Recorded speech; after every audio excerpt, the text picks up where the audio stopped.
not well, you cannot string your thoughts together.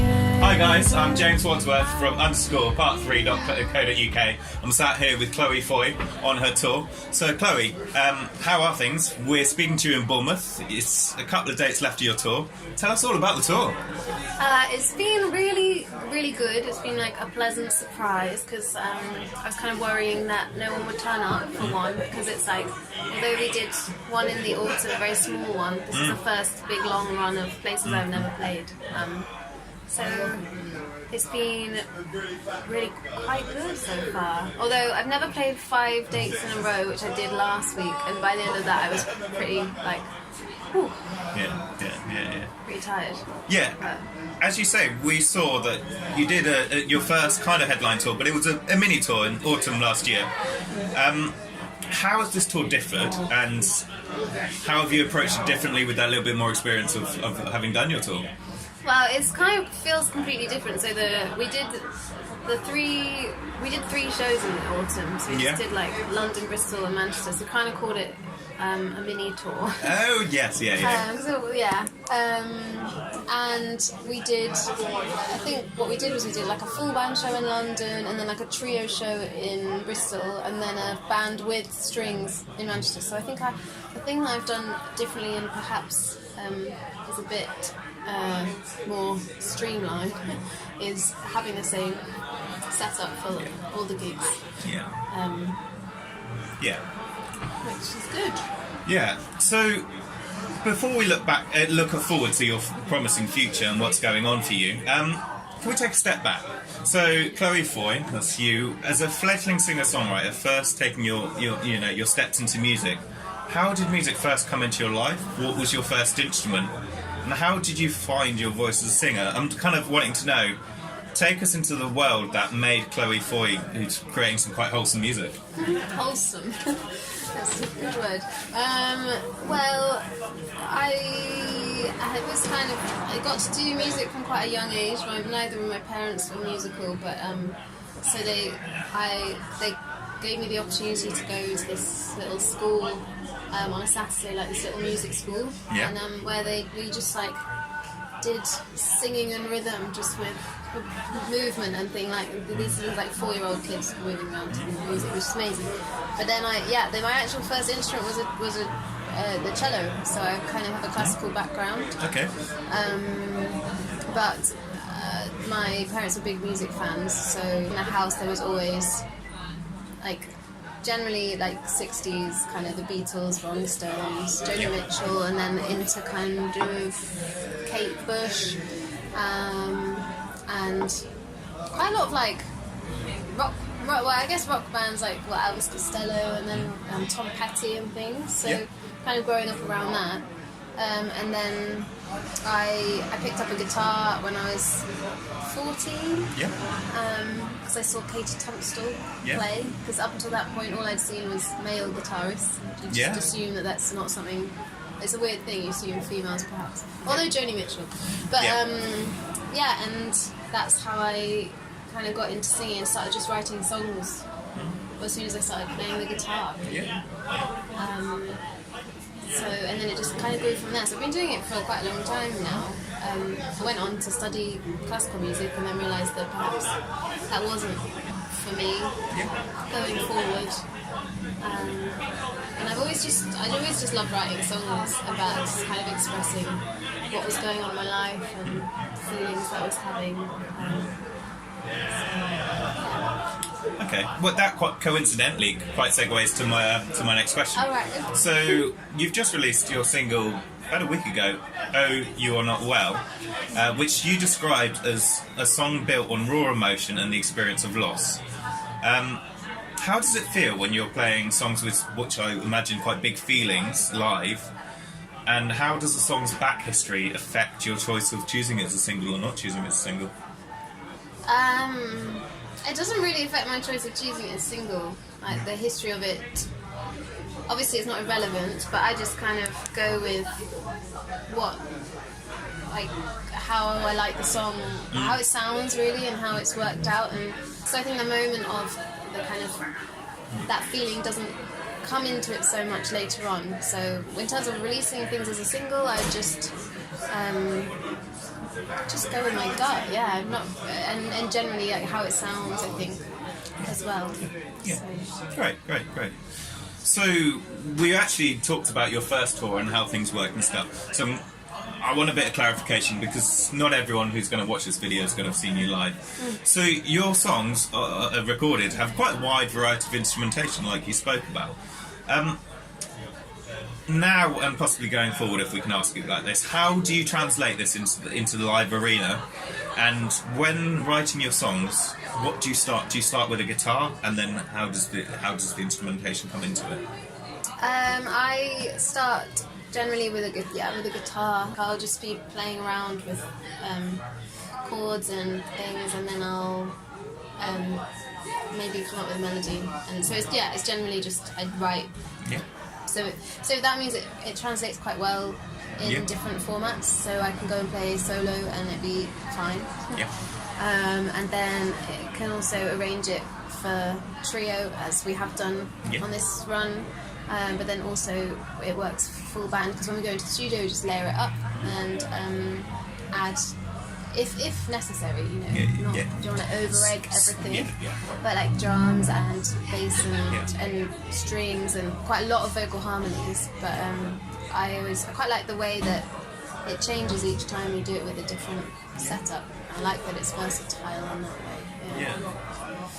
That's something you enjoy. So can you tell us about this trio? So we've got one guy playing, so Harry is playing guitar and violin. Yeah. And he also has a great voice, so he does some BVs. And then George is on keys and guitar and also BVs as well. So they're very good at blending with my vocal. Because you know, sometimes with a female vocal it's quite nice to have fellow females to blend. But they have quite good ranges, so they can sing quite high. And Harry's also providing a bit of bass as well, so he's got this really cool pickup called a submarine pickup, which amplifies the two bottom strings, and you put them through an octave pedal and you get the bass sound. So we're kind of doing a lot with 3 people. Okay. Yeah. Yeah, that's interesting, and yeah, we could do a whole interview about submarine. So if people wanted to look it up, what's the pickup called? It's just called submarine pickup. Okay. I think it was invented, or it's kind of it's in different test phases by a guy called Pete Rowe. So it's a really cool pickup, especially when you're doing music like this and you want a kind of reduced setup and you want to go around touring like this. And we took it to South by Southwest last year as well, so it just gave it that oomph. It's really cool. Cool. Well, yeah, if people want to know, they can have a look. And the other thing I kind of wanted, so right now we're not touring with any percussion. No. No, not at the moment. But sometimes we have a drummer as well. Yeah. But as you say, the versatility kind of makes things interesting for both you and the audience. Definitely. So moving on a little bit. So as well as your recent single you've dropped, which we've already talked about, you've dropped a live video, a live music video 3 weeks ago for your cover of Mazzy Star, Fade Into You. We don't know anything about this, so how did you pick this track and what does it mean to you to cover it? You know, tell us all about that. Well, it was actually as a result of last year I got chosen to go and play at South by Southwest. Yeah, and congratulations. Thank you. And it was kind of a big feat to try and get there. So I did a pledge campaign to raise money to get there, and we had different pledges, and one of them was to pledge for a cover song that I would do for the person. Yeah.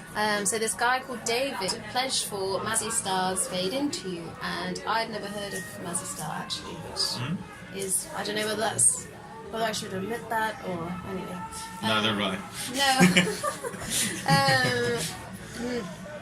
And I listened to the track and I really loved it, and I did this version of it, and then kind of experimented with it, and it just got fuller and fuller.